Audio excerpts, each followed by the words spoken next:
दीपावली के अगले दिन गोवर्धन पूजा की जाती है। लोग इसे अन्नकूट के नाम से भी जानते हैं। इस त्योहार का भारतीय लोक जीवन में काफी महत्व है। इस पर्व में प्रकृति के साथ मानव का सीधा संबंध दिखाई देता है। इस पर्व की अपनी मान्यता और लोक कथा है। गोवर्धन पूजा में गोधन यानी गायों की पूजा की जाती है। शास्त्रों में बताया गया है कि गाय उसी प्रकार पवित्र होती है जैसे नदियों में गंगा। गाय को देवी लक्ष्मी का स्वरूप भी कहा गया है। देवी लक्ष्मी जिस प्रकार सुख समृद्धि प्रदान करती हैं, उसी प्रकार गौ माता भी अपने दूध से स्वास्थ्य रूपी धन प्रदान करती हैं। इसलिए गौ संपूर्ण मानव जाति के लिए पूजनीय और आदरणीय है। गौ के प्रति श्रद्धा प्रकट करने के लिए ही कार्तिक शुक्ल पक्ष प्रतिपदा के दिन गोवर्धन की पूजा की जाती है।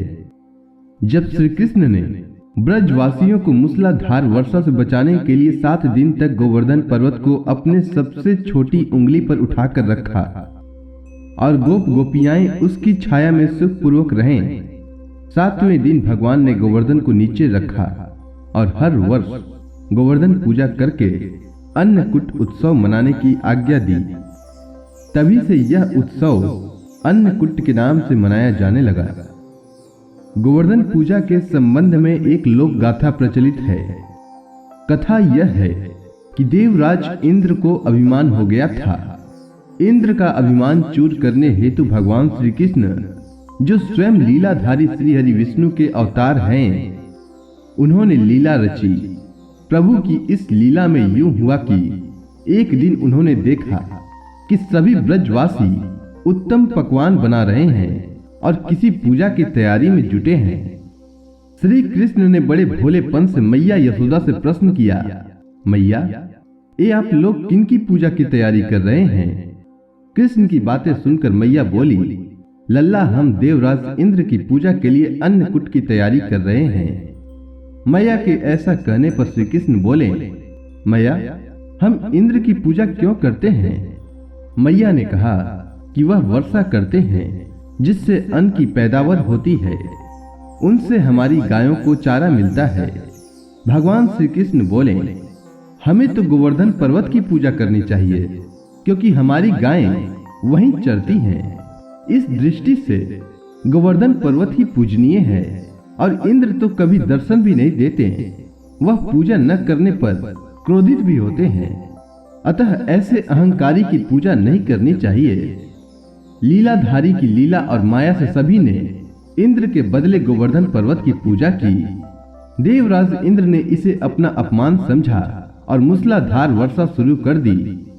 प्रलय के समान वर्षा देखकर सभी ब्रजवासी भगवान श्री कृष्ण को कोसने लगे कि सब इनका कहा मानने से हुआ है।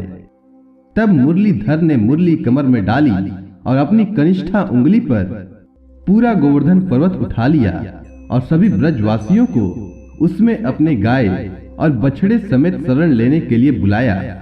इंद्र कृष्ण की यह लीला देखकर और क्रोधित हुए, फलतः वर्षा और तेज हो गई।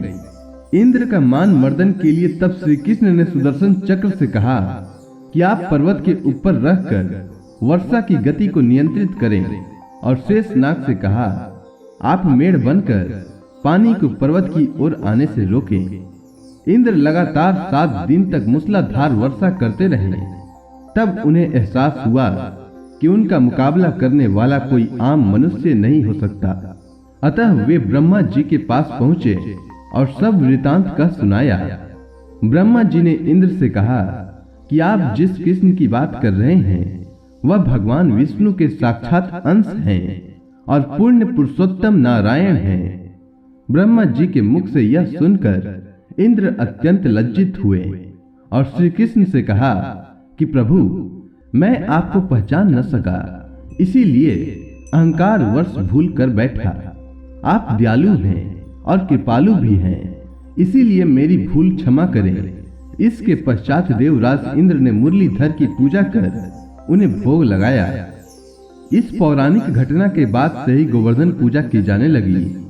ब्रजवासी इस दिन गोवर्धन पर्वत की पूजा करते हैं। गाय बैल को इस दिन स्नान कराकर उन्हें रंग लगाया जाता है। व उनके गले में नई रस्सी डाली जाती है। गाय और बैलों को गुड़ और चावल मिलाकर खिलाया जाता है। अब आइए जानते हैं गोवर्धन पूजा की विधि के बारे में। तो इस दिन प्रातः काल शरीर पर तेल की मालिश करने के बाद में स्नान करने का प्राचीन परंपरा है। इस दिन आप सुबह जल्दी उठकर पूजन सामग्री के साथ में आप पूजा स्थल पर बैठ जाइए और अपने कुल देवता का और कुल देवी का ध्यान करिए। पूजा के लिए गाय के गोबर से गोवर्धन पर्वत पूरी श्रद्धा भाव से तैयार कीजिए। इसे लेटे हुए पुरुष की आकृति में बनाया जाता है। यदि आपसे ठीक तरीके से नहीं बने तो आप जैसा चाहें बना लीजिए। प्रकृति रूप से गोवर्धन रूप में आप इसे तैयार कर लीजिए। फूल पत्ती टहनियों एवं गाय की आकृति से या फिर आप अपनी सुविधा के अनुसार इसे किसी भी आकृति से सजा लीजिए। गोवर्धन की आकृति तैयार कर उनके मध्य में भगवान श्री कृष्ण की मूर्ति रखी जाती है। नाभि के स्थान पर एक कटोरी जिनका गड्ढा बना लिया जाता है और वहां एक कटोरी या मिट्टी का दीपक रखा जाता है। फिर इसमें दूध, दही, गंगा जल, शहद और बतासे इत्यादि डालकर पूजा की जाती है और बाद में इसे प्रसाद के रूप में बांटा जाता है। कुछ स्थानों पर गोवर्धन पूजा के साथ ही गायों को स्नान कराने की, उन्हें सिंदूर इत्यादि पुष्प मालाओं से सजाए जाने की परंपरा भी है। इस दिन गाय का पूजन भी किया जाता है। तो यदि आप गाय को स्नान कराकर उससे सजा सकते हैं या उसका श्रृंगार कर सकते हैं तो कोशिश करिए कि गाय का श्रृंगार करें और उसके सींग पर घी या गुड़ लगाएं, जिससे लक्ष्मी जी प्रसन्न होती हैं और आपके घर में कभी धन की कमी नहीं रहती है। फल, मिठाई इत्यादि आप पूजा के दौरान गोवर्धन में अर्पित करिए, गन्ना चढ़ाइए और एक कटोरी दही नाभि स्थान में डालकर झरनी में से छिड़कते हैं।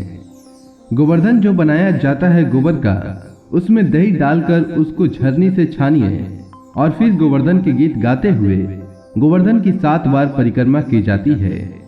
परिक्रमा के समय एक व्यक्ति हाथ में जल का लोटा व दूसरा व्यक्ति अन्न यानी कि जौ लेकर चलते हैं और जल वाला व्यक्ति जल की धारा को धरती पर गिराता हुआ चलता है और दूसरा अन्न यानी कि जौ बोते हुए परिक्रमा पूरी करते हैं। उम्मीद है आपको गोवर्धन पूजा की कथा एवं पूजा विधि अच्छी लगी होगी। अगर आपको यह कथा अच्छी लगी हो तो कमेंट सेक्शन में जय श्री कृष्ण लिखना ना भूलें। धन्यवाद।